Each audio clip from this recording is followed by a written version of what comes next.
कुबरेश्वर धाम पर जाकर बाबा को प्रार्थना कर कंकर शंकर की पूजन कर कर एक रुद्राक्ष मांग कर लाते हैं और उस रुद्राक्ष के जल को अमृत समझकर पीते हैं और बाबा उसको अमृत कर भी देता है।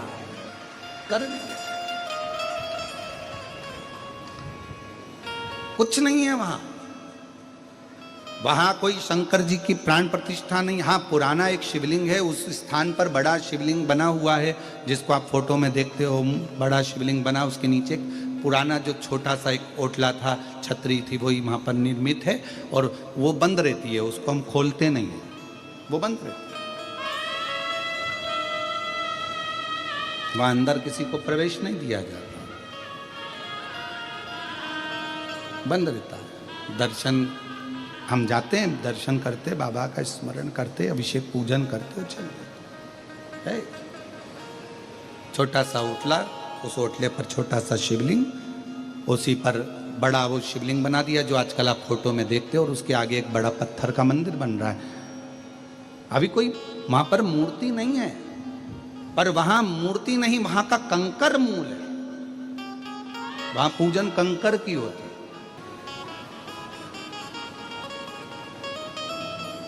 शिव जी ने अपने तन से रुद्राक्ष को प्रकट किया, नयनाश्रु से प्रकट किया।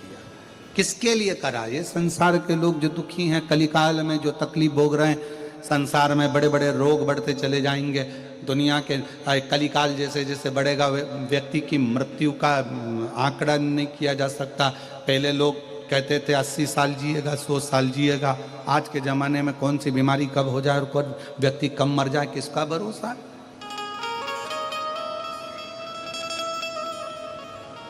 किसका भरोसा? हवाई जहाज में बैठकर, फ्लाइट में बैठकर लोग विदेश जा रहे थे, पूरी की पूरी फ्लाइट रह गई। उत्तराखंड में पूरा की पूरा गांव बह गया। किसकी मृत्यु का कब ठिकाना, किसको मालूम? कौन को मालूम?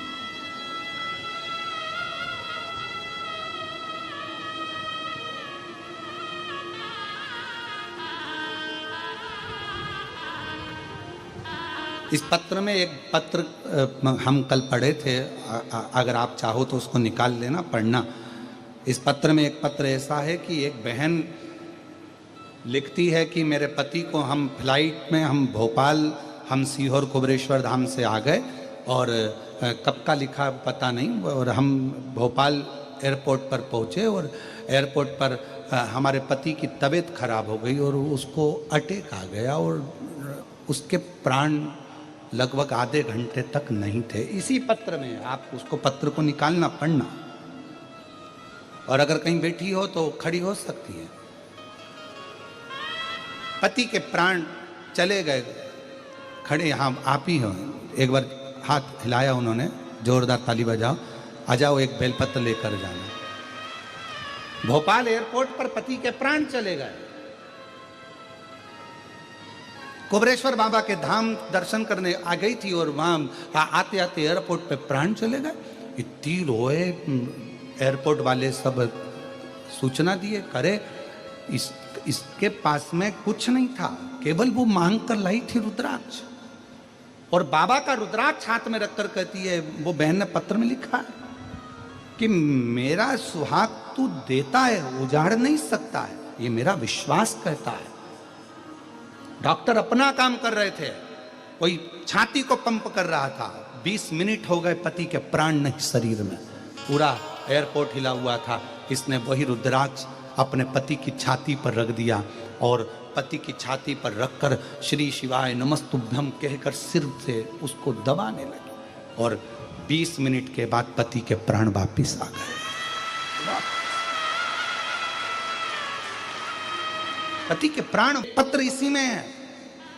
जो बाबा के धाम कुबरेश्वर धाम की भक्ति में धारण कर कर उज्जैनी से आ रही थी, भगवान शिव की भक्ति करते करते सब दूर भ्रमण करते, ओमकारेश्वर घूमती, उज्जैनी घूमती, दर्शन करती आ रही थी, और मुल्ताई के पास में गाड़ी का एक्सीडेंट हुआ।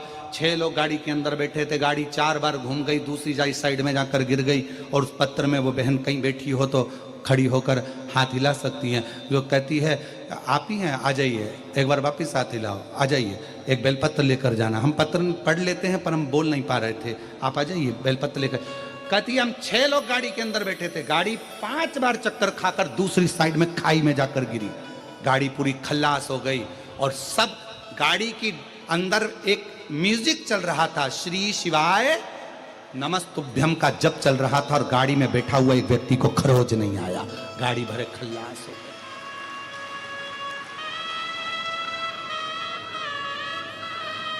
सागर के उद्धार के लिए करुणा का एक स्वरूप, एक अवतरण मैंने इस रुद्राक्ष को अपने द्वारा प्रकट किया, अपने द्वारा रुद्राक्ष को। और सुनो पार्वती,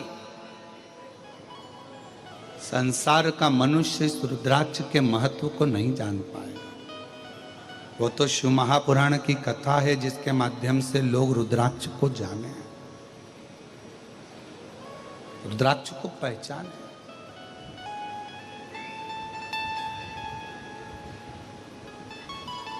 कई लोग कहते हैं सीहोर कुबरेश्वर धाम का रुद्राक्ष में ऐसा क्या है। हम कहते हैं जब लेकर जाओगे कुबरेश्वर धाम से, मांग कर जब हाथ फैला कर लेकर जाओगे, विनय कर कर लेकर जाओगे, तो वो रुद्राक्ष केवल रुद्राक्ष नहीं, मेरा शंकर तुम्हारा दुख मिटाने स्वयं जाएगा, स्वयं स्वयं जाएगा।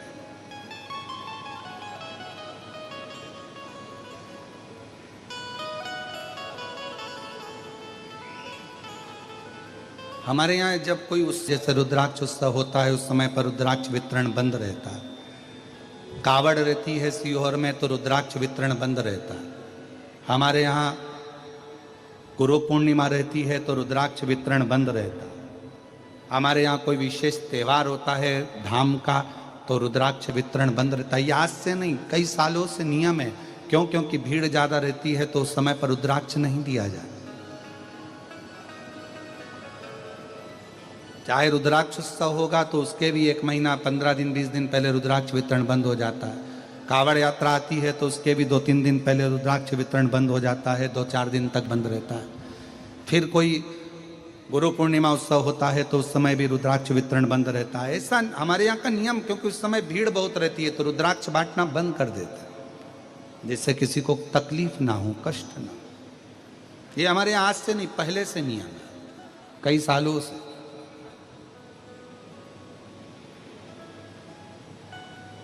और लोग बदनाम किस चीज को करते हैं कि रुद्राक्ष बट रहा था, ऐसा हो गया, वैसा हो गया, भगदड़ हो गई। और उसको लोग ध्यान तो देते नहीं है कि जब उत्सव होते हैं तो रुद्राक्ष वितरण बंद रहता है। बाकी के समय पर रोज प्रतिदिन हर दिन सुबह 10 बजे से लेकर शाम को 5 बजे तक बाबा का रुद्राक्ष निशुल्क प्राप्त होता है। हमारे यहाँ का रुद्राक्ष कुबरेश्वर धाम का बेचा भी नहीं जाता, कहीं पर भेजा भी नहीं जाता, खुद लेना पड़ता है, खुद लेना पड़ता। शिव शिव है, शंकर शंकर है, ओघड़ी ओघड़ी डैमेज हुई। अंदर चल रहा था गाड़ी के अंदर श्री शिवाय नमस्तुभ्यम, 6 की 6 को खरोच भी नहीं है। शिव शिव है, उसका विश्वास तो मूल है, उसका भरोसा नहीं। कलयुग के लोगों के लिए मेरे शंकर भगवान ने 2 चीजें दी है। एक दिया है रुद्राक्ष, शिव जी ने प्रदान किया। एक दिया रुद्राक्ष। एक रुद्राक्ष तुम्हारे गले में होना चाहिए। महिलाएं कहती हैं कि रजोधर्म आ जाएगा, महिलाएं कहती हैं ऐसा हो जाएगा, कहीं कोई हम आ गए तो वो अशुद्ध हो जाएगा, ऐसा ना ना ना। रुद्राक्ष आपके गले में हमेशा पड़ा रहने दो, कुछ नहीं, औषधि है रुद्राक्ष, औषधि। और सीहोर का रुद्राक्ष तो कभी मिल जाए और उसको आपने लाल धागे में डालकर पहन लिया तो भगवान की कृपा तो है, शिव है।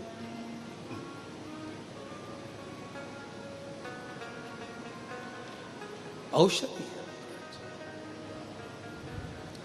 शिव जी ने दो चीजें कलिकाल में दुख को मिटाने के लिए, संसार के लोगों को सुखी करने के लिए दो चीजें दे दी मेरे शंकर भगवान। पहले नंबर पर क्या दिया?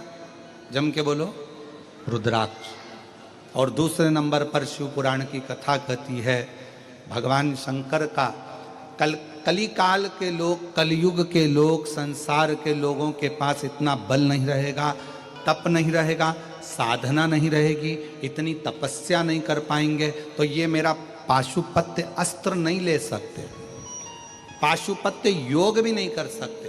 तो कलयुग में शंकर भगवान कलिकाल के दुख को मिटाने के लिए तीसरे नंबर की चीज दे रहे हैं, और वो ना तो पाशुपत्य अस्त्र के लिए कर रहे हैं, ना पाशुपत्य योग के लिए कर रहे हैं। फिर उन्होंने तीसरी चीज दे दी, दूसरे नंबर पर दिया है पशुपति व्रत। ये कलयुग काल के लिए। शिव महापुराण के पहले कोई नहीं जानता था पशुपति व्रत को, क्योंकि ये ऐसा व्रत है कि आपको किसी के आगे हाथ नहीं फैलाना पड़ता। ये ऐसा व्रत है जिसको मनुष्य जब चाहे तब किसी भी सोमवार से चालू कर सकता है। 5 सोमवार का ये व्रत होता है। पहले सोमवार, दूसरे सोमवार, तीसरा, चौथा और 5 सोमवार का व्रत होता है। 5 सोमवार को एक ही मंदिर के अंदर जाकर पूजन करी जाती, मंदिर नहीं बदला जाता। सोमवार के दिन पूजन की थाली जो सवेरे मंदिर जाती है पूजा करने के लिए, आप पूजा की थाली में सारा अभिषेक पूजन का सामान लेकर मंदिर जाते हो, शिव जी का पूजन करते हो, वही थाली वापिस घर पर आकर ढक कर रख दी जाती है। शाम को फिर वही थाली वापिस प्रदोष काल में पूजा पात्र के अंदर 3 हिस्से करने के लिए दोना या कागज या जो भी सामग्री आपके पास में हो वो जाता है। 6 दिए जाते हैं, 6 दीपक जाते हैं मंदिर के अंदर। मंदिर में पूजन वगैरह उसी थाली से, जो तुमने सवेरे पूजन करी थी उसी थाली से होती है। पूजन करने के बाद में 6 दिए जमीन पर रखे जाते हैं, 5 दिए प्रज्वलित करे जाते हैं, जलाए जाते हैं। प्रसाद के 3 हिस्से करे जाते हैं। एक दिया नहीं जलाया जाता, रखा जरूर जमीन पर जाता है पर जलाते नहीं। 5 दिए मंदिर में लगाकर प्रसाद के 3 हिस्से कर कर बाबा को पहले व्रत के दिन बाबा से प्रार्थना करो। प्रसाद के 2 हिस्से मंदिर में छोड़ो, 1 हिस्सा अपनी थाली में रख लो।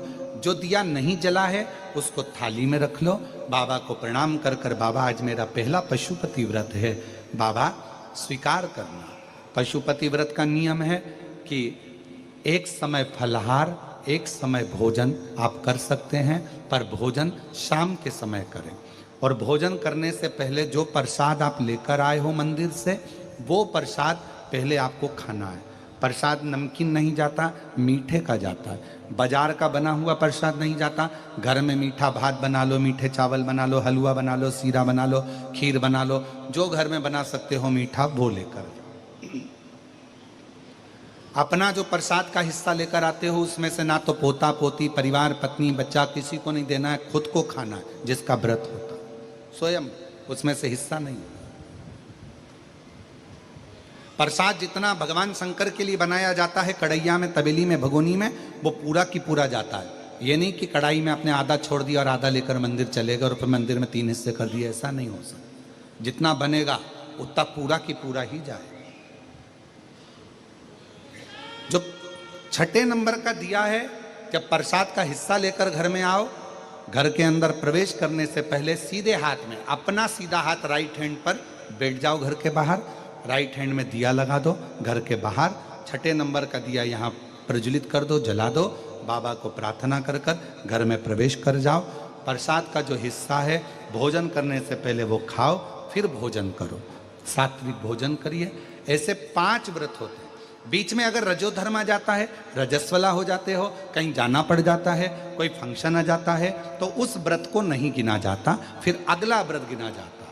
उस व्रत को नहीं गिना जाता, उस व्रत को नहीं गिनता। पर होते 5 ही व्रत। जब 5वां व्रत पूर्ण हो पशुपतिनाथ का, 5वें व्रत के दिन फिर वही की वही पूजन का विधान। पर शाम के समय एक श्रीफल 108 या तो चावल के दाने, मूंग के दाने, या 108 गुलाब की पंखड़ी, फूल, पत्ती, बेलपत्र, कुछ भी 108 सामग्री लेकर मंदिर जाना है। श्रीफल भेंट लेकर जाओ, बाबा को समर्पित करो। 108 दाने श्री शिवाय नमस्तुभ्यम कहकर, पंचाक्षर मंत्र नमः शिवाय कहकर या ओम नमः शिवाय कहकर चढ़ाओ। बाबा को अपनी कामना करो, बाबा आज मेरा व्रत पूर्ण हुआ है, स्वीकार करना बाबा। मैंने सुना है तो 3 महीने में गोदी भर देता है, ऐसी कृपा करना बाबा। विनय कर कर वापिस सजाओ। 5वां व्रत भी वैसा कि वैसा ही करो जैसा नियम है। ये बाबा का उद्यापन हो जाता है 108 सामग्री चढ़ाने पर, अलग से उद्यापन की जरूरत नहीं पड़ती। ये शिव जी का पशुपति व्रत। हम पाशुपत्य अस्त्र प्राप्त नहीं कर सकते। भगवान देवादिदेव महादेव ने पाशुपत्य अस्त्र भगवान राम जी को दिया है, क्योंकि उन्हें तप करा था, साधना करी थी, उपासना करी थी। भगवान शंकर ने पाशुपत्य अस्त्र भगवान कृष्ण को दिया है, क्योंकि उन्होंने तप साधना करी।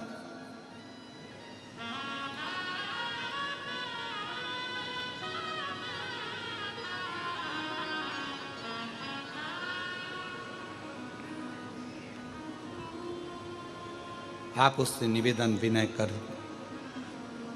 और तेरे डमरू की धुन सुन के मैं काशी नगरी आई हूँ।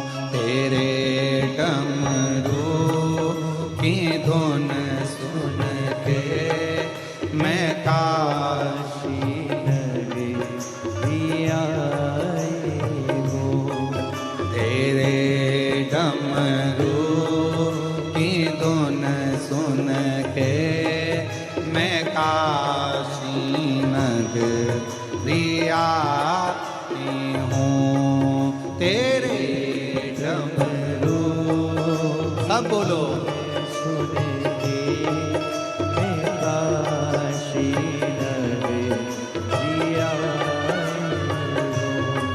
मैं काशी नगरी आई हूँ। मैं काशी नगरी आई